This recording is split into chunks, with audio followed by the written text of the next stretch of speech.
오늘 성경 말씀은 신약 성경 로마서 15장입니다. 15장 4절 1절입니다. 로마서 15장 4절 1절 제가 봉독하도록 하겠습니다. 무엇이든지 전에 기록된 바는 우리의 교훈을 위하여 기록된 것이니 우리로 하여금 인내로 또는 성경의 위로로 소망을 가지게 함이니라. 아멘. 로마서 15장 1절에서 7절은 최근에 우리가 살핀 바 있습니다. 지난 7월달 한 달 전이죠. 우리가 살폈는데 그 내용은 할 수 있는 자가 할 수 없는 자의 연약함을 감당해야 한다라는 주제였습니다. 기억하실겠죠, 그죠? 근데 그때 우리가 살폈던 본문이 1절하고 2절하고 7절이었거든요. 1절하고 2절 살피고 3절에 7절까지를 뭉쳐서 7절만 저희들이 생각해 보았습니다. 그 가운데 놓쳤던 부분 가운데 오늘 4절을 살필 것인데 4절에서 6절까지의 내용을 살핀다 해도 괜찮고 또 1절에 7절 살핀다도 괜찮습니다. 크게는 이웃을 사랑하거나 이웃을 섬기자라고 하는 교훈은 동일합니다만은 4절에서 6절은 색깔이 조금 분위기가 조금 다릅니다. 4절, 6절 살피는데 3절부터 살펴야만 4절부터 6절 살필 수 있기 때문에 3절 먼저 보시겠습니다. 그리스도께서도 자기를 기쁘게 하지 아니하셨나니, 여기까지는 1절 내용, 2절이죠. 우리 각 사람 이웃을 기쁘게 하되, 이 부분에 대한 부분이죠. 그리스도께서도 자기를 기쁘게 하지 아니하셨나니 기록된 바 주를 비방하는 자들의 비방이 내게 미쳤나이다 함과 같으니라. 여기에 기록된 바 뒤에 나오는 내용은 시편 69절의 내용, 69편의 내용입니다. 시편 69편 9절에 보면 이 내용이 나오는데 시편 69편 9절이 참 재미있게도 신약 성경에서 두 번 인용이 되거든요. 두 번 인용이 되는데 한 번은 상반절만 인용이 되고 한 번은 하반절만 인용이 됩니다. 상반절의 경우는 요한복음 2장에 예수님께서 성전 청결 사건을 마치신 이후에 제자들이 그 마음 가운데 주의 전을 사모하는 열심히 나를 삼켰나이다 함을 기억하였더라 라고 이렇게 기록된 부분의 상반절만 한번 인용하고 하반절이 오늘 우리 본문 로마서 15장에서 인용을 하고 있습니다. 시편 69편은 다윗이 기록한 시인데 자기를 괴롭히는 사람들 가운데서 하나님께 도움을 호소하는 내용이거든요. 내가 하나님의 말씀을 지켰다. 하나님의 율법을 좋아하고 지켰는데 내가 복을 받기는커녕 하나님을 알지 못하는 자들이 나를 너무 괴롭힌다라는 내용이 시편 69편의 내용입니다. 그 가운데 이제 그 9절의 내용이죠. 9절 하반절에 주를 비방하는 자들이 비방이 내게 미쳤나이다. 오늘 우리 3절에 주를 비방하는 자들이 비방이 내게 미쳤나이다. 이 부분은 무슨 말이냐면 사람들이 주님을 비방하는데 주님만 비방하는 것이 아니라 나도 비방합니다. 다른 말로 바꾸면 내가 주님의 말씀을 열심히 따르고 내가 주님의 편에 섰더니 사람들이 주님을 비방하는 그것 때문에 그들이 나도 비방하게 돼. 내가 주님 때문에 비방을 받습니다. 비방을 당합니다. 이런 내용입니다. 자, 그런데 로마서 15장으로 와서 이게 상반절에는 그리스도께서도 자기를 기쁘게 하지 아니하셨나니라고 기록해놓고 이를 증거하는 하반절 시편 69편 인용하면서 주를 비방하는 자들이 비방이 내게 미쳤나이다. 이게 과연 주제가 서로 맞는 거야? 이런 생각이 들 것입니다. 네. 그리스도께서 자기를 기쁘게 하지 아니하셨다 그러면 앞에 주께서 사람들을 위한다거나 주께서 하나님을 위한다거나 이런 내용을 가져와야 되는데 주를 비방하는 비방이 내게 미쳤나이다라고 말한 이것이 맞는가? 이 부분을 설명하기 위해서 4절부터 6절까지가 있는 것입니다. 그러니까 4절부터 6절까지 내용은 어떻게 보면 3절에 대한 주석이라고 할 수 있어요. 그래서 우리가 지난번에 다루지 않았던 것이 1절, 2절, 3절, 상반절, 7절까지 다루면 이웃을 섬겨야 된다. 이게 딱 나오는데 이것을 설명하기 위해서 시편 69편을 가져왔고 시편 69편을 왜 가져왔는지를 설명하기 위해서 또 4절부터 6절까지를 기록하고 있는 아주 복잡하고 이상한 본문이죠. 그렇죠? 이 가운데 우리 4절만 생각할 것인데 4절 안에 사실은 충분히 다 우리가 이제 내용을 생각할 수 있기 때문에 그렇습니다. 시편 69편이 아까 다윗이 지은 시고 이게 하나님 때문에 내가 고난을 당한다. 이런 내용이라고 말씀을 드렸어요. 4절에 보시면 무엇이든지 전에 기록된 바는 우리의 교훈을 위해 기록된 것이니 이 부분이 전에 기록된 바 이게 아마 지금 3절을 설명하기 위해서 하는 말이거든요. 이전에 기록된 것 이때는 구약이겠죠. 우리로 보면 성경 전체가 될 것인데 이전에 기록된 것들은 우리들에게 교훈을 주고 있다. 나름 다 교훈을 주기 위해서 기록된 것이다 말하지만 지금 성경 전체를 지금 말하고자 하는 것은 아니고 시편 69편을 말하고 싶은 거잖아요. 시편 69편 9절이 우리에게 어떤 교훈을 주는 건지를 말하고자 하는 것이니까 시편 69편을 보고 그 배경으로 15장의 교훈을 생각하라 이런 내용이거든요. 그래서 우리로 하여금 인내로 또는 성경의 위로로 소망을 가지게 함이니라. 이것은 원래 로마서 15장에는 없는 문맥입니다. 원래 로마서 15장은 그냥 이웃을 섬겨라. 할 수 있는 자가 할 수 없는 자의 연약함을 담당하라. 이것만 있거든요. 자기를 기쁘게 하지 말라. 이런 내용만 있는데 그 내용만 가지고는 지금 전체를 전개하는 게 쉽지 않으니까 시편 69편을 가져온 것이 바울이. 그 시편 69편 9절을 가지고 오면서 왜 내가 이것을 가져왔냐면 우리가 인내로 또는 성경의 위로로 소망을 가지게 하기 위해서라고 이렇게 말하고 있는 것입니다. 그러니까 시편 69편과 같이 우리가 읽을 때 이 부분을 생각하면서 읽을 수 있다. 아직은 좀 이해가 안 되는 눈빛인데 그렇습니다. 좀 찬찬히 보도록 하겠습니다. 3절에 다시 3절 주를 비방하는 자들이 비방이 내게 미쳤나이다. 이게 어떻게 오늘 15장과 연결되냐면 그리스도는 자기가 기뻐하는 대로 하면 이 땅에 오실 이유가 없습니다. 자기가 기뻐하는 대로 하면 십자가를 질 이유가 없습니다. 그러니까 내가 원하는 바는 아닌데 하나님이 기뻐하시니까 또 내가 사랑하는 자들의 회복을 위해서 이 어렵지만 수고를 친히 담당하신 거잖아요.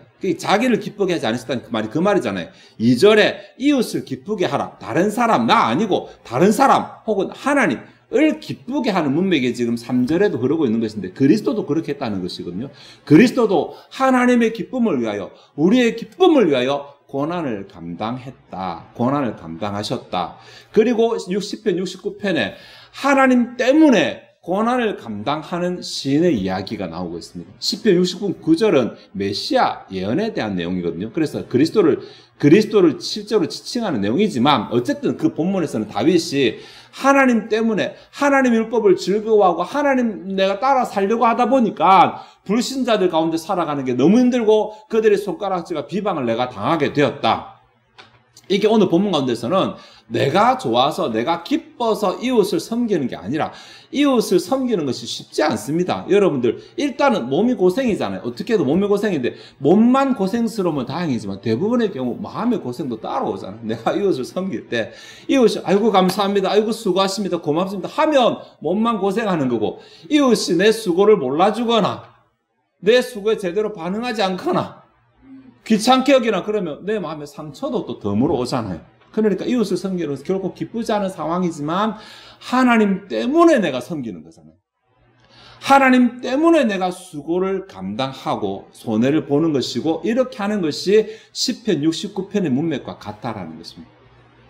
거기서 그리스도가 나오고 다윗이 어떻게 하고 이것이 아니라 하나님 때문에 수고하는 것.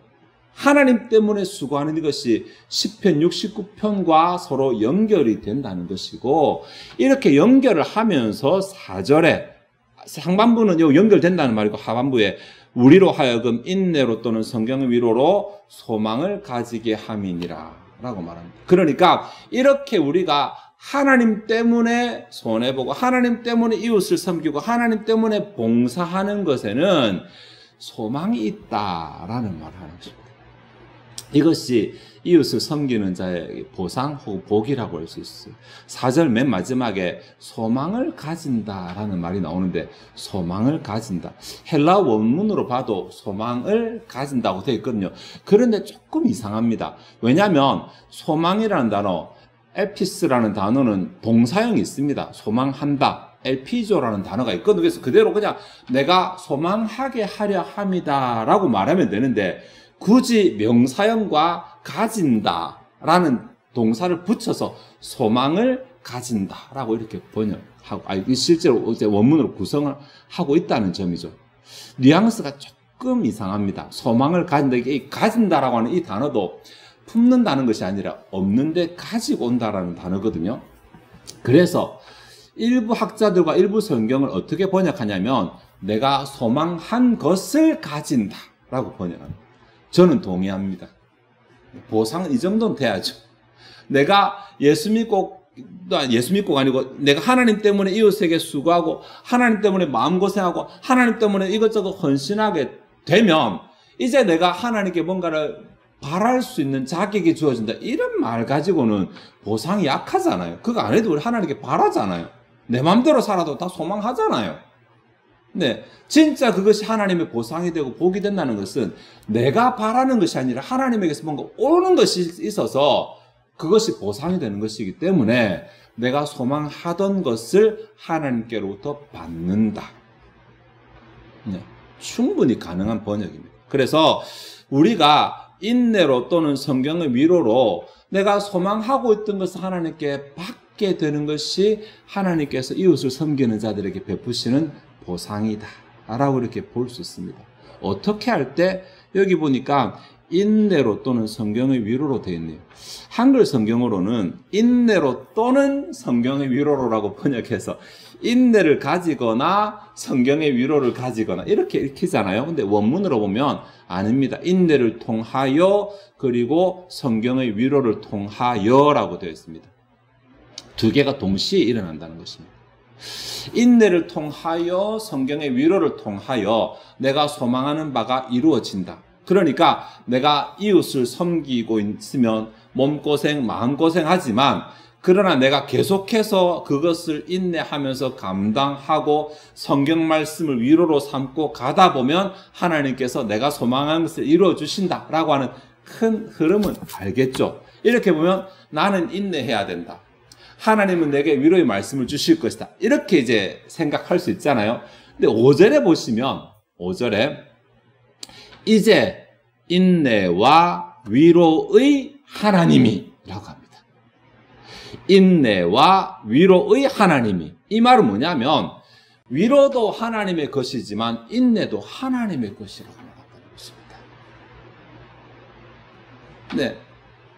아이고 이 힘든 일을 어떻게 가며 아이고 이 수고를 어떻게 하면 내가 이를 언제까지 하며 우리가 인내를 생각할 때 내가 뭔가를 해야 되는 것이라고 생각하면서 답답해하고 막막해 할 수 있잖아요. 근데 5절에서 이 인내도 하나님의 것이라고 말한다는 거예요. 인내의 하나님이 인내하시는 건 아니거든요. 인내를 가지고 계신 하나님이 위로를 가지고 계신 하나님이 이렇게 말하고 있다는 것입니다. 네. 이 말을 좀 오해하시면 안 됩니다. 나는 아무것도 안 해도 되겠네. 그럼 하나님이 인내하시니까 알아서 해주시겠네. 그 말이 아니라 인내가 하나님의 것이라는 말이잖아요. 그러니까 내가 인내라는 것을 한다는 것은 내가 하나님의 것을 가지게 되었다라는 말이고 그 말은 하나님의 것이기 때문에 하나님이 책임지신다라는 거예요. 도중에 내가 포기하지 않고 끝까지 인내하면 반드시 그 끝에 하나님이 책임지는 결과가 오게 된다는 거예요. 위로도 마찬가지. 여기 위로도 하나님의 것이기 때문에 하나님이 책임지신다라는 이런 표현으로 인내와 위로의 하나님이라는 말을 쓰고 있습니다. 내가 인내하다가 도중에 더 이상 못하겠다 이렇게 내팽개칠 수 있어요. 내가 인내를 포기하는 것이 아니라 내가 하나님의 인내를 저버리는 것이다. 하나님의 인내를 계속 붙잡지 않고 하나님의 인내를 저버리는 것입니다. 내가 어떻게 하는 것이 아니라 우리 안에는 사실 인내할 수 있는 힘은 없어요. 왜냐하면 인간은 지극히 이기적이기 때문에 다른 사람을 위하면서 내가 인내한다 그런 게 있을 수 없어요. 가끔 부모가 자녀를 위해 살 수는 있지만 내가 다른 사람을 산다 타락한 인간으로서는 그렇게 할 수가 없어. 조금만 상처받으면 나와버리고 조금만 힘들면 나와버리고 조금만 귀찮으면 나와버리는 것이 타락한 인간의 본성이에요. 하나님께서 내게 인내를 주셔서 내가 그 인내로 말미암아 인내할 수 있는 것입니다.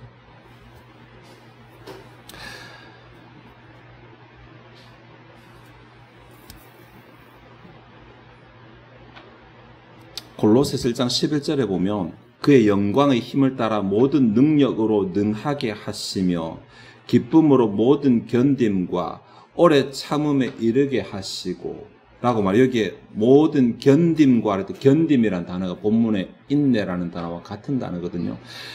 그의 영광의 힘을 따라 모든 능력으로 능하게 하시며 기쁨으로 모든 견딤과 오래 참음에 이르게 하시고. 누가 이렇게 하시냐면 하나님이 이렇게 하신다. 그러니까 내가 인내해야지, 내 혼자서 인내해봐야지, 이게 아니라 하나님의 도우심으로 인내해야지, 하나님이 허락하신 인내를 끝까지 붙잡아야지. 논리적으로 따지면 그렇게 된다라는 이야기입니다. 나 혼자 인내하는 것 아니고 하나님께서 인내를 허락하시고 하나님께서 인내를 계속 붙잡을 수 있도록 나를 도와주신다라는 것입니다. 동시에 위로도 하나님의 것인데, 고린도후서 1장 3절과 4절 보면 찬송하리로다. 그는 우리 주 예수 그리스도의 하나님이시요 자비의 아버지시요 모든 위로의 하나님이시며, 모든 위로의 하나님이시며, 우리의 모든 환난 중에서 우리를 위로하사 우리로 하여금 하나님께 받는 위로로서 모든 환난 중에 있는 자들을 능히 위로하게 하시는 이시로다. 우리도 위로하시고 우리 때문에 다른 사람도 위로하게 하시는 분이 하나님이시라고. 그러니까 모든 인내와 위로는 하나님에게서 오는 것입니다. 내가 아무것도 안 해도 된다는 말이 아니라 내가 그 인내를 붙잡을 때 하나님께서 내 안에 역사하시고, 내가 그 위로를 잡을 때 하나님께서 내 안에서 역사하십니다. 그리고 결과는 하나님의 책임이십니다. 그러니 내가 이웃을 사랑하고 이웃을 섬기는, 큰 문맥 이것이니까 내가 이웃을 사랑하고 이웃을 섬기는 데 있어서 지칠 수도 있어요. 여러분 지칠 수 있잖아요. 해보신 분 아시잖아요. 마음에 상처가 될 수 있어요. 지극히 상처 많이 됩니다. 상처 안 되고 기쁨으로 시작해서 기쁨으로 섬기는 그런 섬김은 거의 잘 없어요. 이 땅 가운데서. 하면 내가 마음이 쓰고슬고, 하면 몸이 힘들고, 하면 마음에 상처되기도 하고, 하면 괜했나 싶기도 하고, 이것이 정상이라는 것입니다. 근데 우리가 무엇으로 이것을 이겨낼 수 있습니까? 시편 69편의 시로 따지면 내가 하나님 잘 섬기려고 했더니 오히려 모르는 사람들이 그것으로 내 마음을 너무 힘들게 하네요. 나를 너무 괴롭히네요. 그 고백했던 것을 그대로 우리에게도 가져와서 보니까, 그래, 내가 하나님 때문에 이웃을 섬기고 이웃을 기쁘게 하려 하다 보니까 내 마음에 이런 아픔이 있구나. 이거 당연하구나. 그런데 내가 이 상황 가운데서 이것을 버리지 않고 내가 하나님의 인내를 붙잡고, 이거 내 거 아니라 했으니까 내가 붙잡았으면 하나님 책임지시겠지. 내가 안 모으면 하나님 책임지시겠지. 하나님의 인내를 붙잡고 하나님의 말씀의 위로를 붙잡고 내가 그냥 하루하루 뭔가 계속해서 가다 보면 하나님께서 내가 바라는 바를 현실로 이루어지도록 만드심으로 내게 보상을 해주신다. 이것이 4절의 내용입니다. 괜찮지 않습니까? 사실 제가 지난번에 말씀드렸지만 성경에서는 이웃 사랑이 굉장히 지극한 가장 기본적인 명령이기 때문에 이웃 사랑에 대한 보상 이야기가 성경 전체에 잘 안 나옵니다.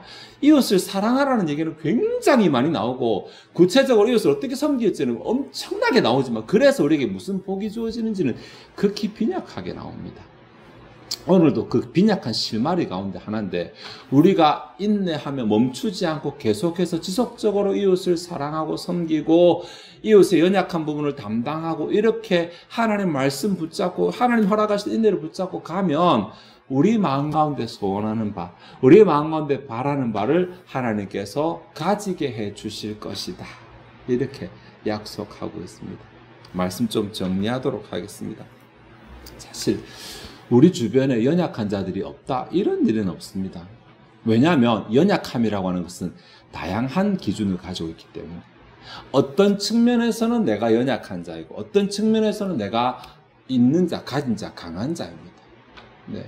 때로는 물질의 측면에서는 내가 연약하거나 강할 수 있죠. 근데 마음의 측면에서는 그게 정반대일 수도 있습니다. 지식의 측면에서는 또 다른 각도가 될 수도 있습니다. 네. 여러 다양한 측면에서 하나님께서 우리가 서로 일부분은 연약하고 일부분은 강하게 다 만들어 놓으셨기 때문에, 그래서 내가 하나님이 내게 더 허락하신 것, 15장 1절이죠. 이 믿음이 강한 자라고 번역했지만 사실은 지난번에 여러분 그냥 디나미스의 동사, 할 수 있는 자라, 할 수 있는, 뭔가를 할 수 있는 여유가 있는 자는 뭔가 할 수 있는 여유가 없는 자를 그냥 연약함을 짊어지는 것이다. 그것이 마땅하다. 원어는 그렇게 되어 있으니까 내가 할 수 있는 부분으로 내가 그 할 수 없는 자 연약함을 내가 관심 가지고 그들을 담당하고 그들이 돌아보는 것이 지극히 당연할 뿐만 아니라 그것이 우리에게 복이 되는 방법, 길이라는 것을 오늘 본문은 우리에게 말해주고 있습니다. 잠언 19장 17절에 가난한 자를 불쌍히 여기는 것은 여호와께 구워 드리는 것이니 그의 선행을 그에게 갚아주시리라. 하나님이 갚아주신다고 말하잖아요. 히브리서 6장 10절에 하나님은 불의하지 아니하사 너희 행위와 그의 이름을 위하여 나타낸 사랑으로 이미 성도를 섬긴 것과 이제도 섬기고 있는 것을 잊어버리지 아니하시느니라. 하나님은 우리가 이웃을 섬기는 것, 이웃 사랑하는 거 안 잊어버리십니다. 안 잊어버리신다는 말은 그것으로 그대로 갚아 보상해 주신다는 약속이기도 합니다. 그러니 우리가 이웃을 섬기는 것은 결국 내가 하나님을 섬기는 것입니다. 하나님 잘 섬긴다고 막 이웃 돌아보지 않는 것은 하나님 잘 안 섬기는 것입니다. 네. 내가 하나님을 잘 섬긴다면 이웃을 주님의 몸된 지체인 교회를 섬김으로 내가 하나님을 잘 섬긴다는 것을, 교회를 사랑함으로 하나님을 사랑하고 있다는 것을 하나님께 보여드리는 것입니다. 그러니 나만 생각하는 신앙은 건강한 신앙 될 수가 없습니다. 지금 이 시대는 나 살기도 바쁜 세상에, 나 하나 챙기기도 바쁜 시대에 신앙이 그대로 교회 안에도 반영이 되어 있는 시대라고 할 수 있습니다. 예전에는 최소한의 신앙으로 최대한의 복을 기대하는 이런 좀 불량한 양심이 많았거든요. 근데 요즘에는 교회 다니면서 하나님께 복을 기대하지도 않는 시대가 된 것 같아요. 그냥 내가 교회 예배 참석해 주거나 찝찝함 때문에 가거나 다른 사람 때문에 가거나 무슨 이유로 가지만 하나님께 기도하고 구하고 하나님께 복을 받고 이런 것에 대해서 크게 기대를 안 한다는 게 아니라, 기도를 안 한다는 게 아니라 기대를 별로 안 하는 시대인 것 같아요. 해봤자 안 되더라고 포기하고 낙심해서 그런지 사람들이 별로 기대 안 하는 것 같아요. 어디서부터 예전에는 막 신앙하면 간증도 많고 뜨겁고 하나님 경험함도 많은데 왜 요즘에는 이런 것들이 나타나지 않는가. 네. 우리 어제까지 청년회 수련회 하고 왔는데 금요일 밤에 모여서 청년들과 수련회 내용 가지고 피드백 했을 때 있잖아요. 과거 100년 전이나 이때의 사람들의 신앙하고 우리의 신앙을 돌아보았을 때 참 우리의 신앙이 너무 좀 부끄럽다, 이런 얘기들 나왔거든요. 나는 내 나름은 신앙하는 것 같지만 막상 밖에서 나를 평가해 보니까 다른 열심히 있는 사람과 나를 비교해 보니까 야, 내가 참 신앙의 노력이 참 많이 부족하구나, 뭐 이런 것들 느끼는 게 사실은 그런 유적 탐방 아니겠습니까? 네. 우리가 하나님께서 말씀하신 복들을 제대로 누리기 위해서 하나님을 사랑하고 하나님께 헌신하는 거지만 어떻게 사랑하고 어떻게 헌신해야 될지 모를 때 오늘 본문 우리에게 답을 줍니다. 이웃을 섬겨라. 내가 할 수 없는 것으로 섬기는 것이 아니라 하나님께서 내게 허락하신 내가 할 수 있는 것으로 할 수 없는 이웃을 섬겨라. 내게 조금 더 허락하신 것으로 부족한 이웃을 섬겨라. 그것을 지속하라. 마음에 시험이 오고 다 때려치우고 싶고 힘들다고 느낄 때라 하더라도 내가 인내를 붙잡고 계속 한번 가봐라. 그 마지막에 하나님께서 네가 바라는 것을 나타내심으로 갚아주실 것이다. 그렇게 함으로 내 삶 가운데 하나님께서 내게 개입하시고 내게 일하시도록 만들라. 이 사실을 인정한다면, 하나님의 약속을 우리가 믿는다면 이웃 섬기는 것에서 오늘 포기하려고 했는데 한 번 또 더 가시고, 이게 뭐 그만하려고 했는데 조금 더 하시고, 내가 그래도 하나님 인내가 하나님 것이라고 했으니까 인내 더 해보자. 내가 인내를 놓지는 말자. 내가 인내를 놓지 말고 하나님 약속을 위로를 붙잡고 한번 계속 가보자 라는 마음으로 끝까지 가보시고 하나님이 책임지시는 결말을 누리는 저 여러분 되시기를 바랍니다. 기도하시겠습니다. 하나님, 오늘 우리가 로마서 15장 4절의 내용을 생각해 보았습니다. 하나님, 우리가 이미 이웃을 많이 섬기고 잘 섬기고 있습니다. 그런데 섬길 때마다 생기는 상처도 있고 또 섬길 때마다 지치고 힘드는 마음도 있을 수도 있습니다. 하나님, 그럴 때 하나님께서 우리에게 시편 69편 9절을 보여주시면서 그렇게 하면서 포기하지 말라고 하십니다. 우리가 그렇게 하면서도 하나님이 허락하시는 인내, 하나님의 허락하시는 위로를 붙잡고 계속 가라고 하십니다. 계속 가면 하나님이 기뻐하시는 것으로 끝나지 않고 내게도 소망을 주시고 내게도 소망을 현실로 바꾸시는 복을, 보상을 허락하실 것이니까 너무 하나님 사랑하는 마음으로만 버티지 말고 내게 허락하실 보상도 기대하면서 그 길을 걸어가라고 하십니다. 하나님의 교회 가운데 많은 곳에서 큰 일이든 작은 일이든 보이는 곳이든 보이지 않는 곳이든 우리가 서로 섬겨야 교회가 교회다워지고 교회가 하나님의 일을 감당하는 것을 압니다. 이 섬긴다는 자체가 결국 그 인내와 위로의 말씀을 가지고 계속 나아가는 것임을 우리가 알고 우리가 허락하신 자리 가운데서 지속적으로 교회를 섬기며 이웃을 섬기며 주님을 섬기게 하시고 그 가운데 하나님께서 그 양이 채워질 때마다 우리에게 갚으시는 보상을 통해 우리의 마음 가운데 위로와 만족을 허락하여 주시고 기쁨과 감사를 허락하시는 아름다운 신앙의 삶을 살아가는 교회가 되게 하여 주옵소서. 이 시간 주 앞에 준비된 예물을 드리고자 합니다. 우리의 마음이 즐거이 하나님을 헌신하게 하옵소서. 감사드리며 예수 그리스도의 이름으로 기도하옵나이다. 아멘.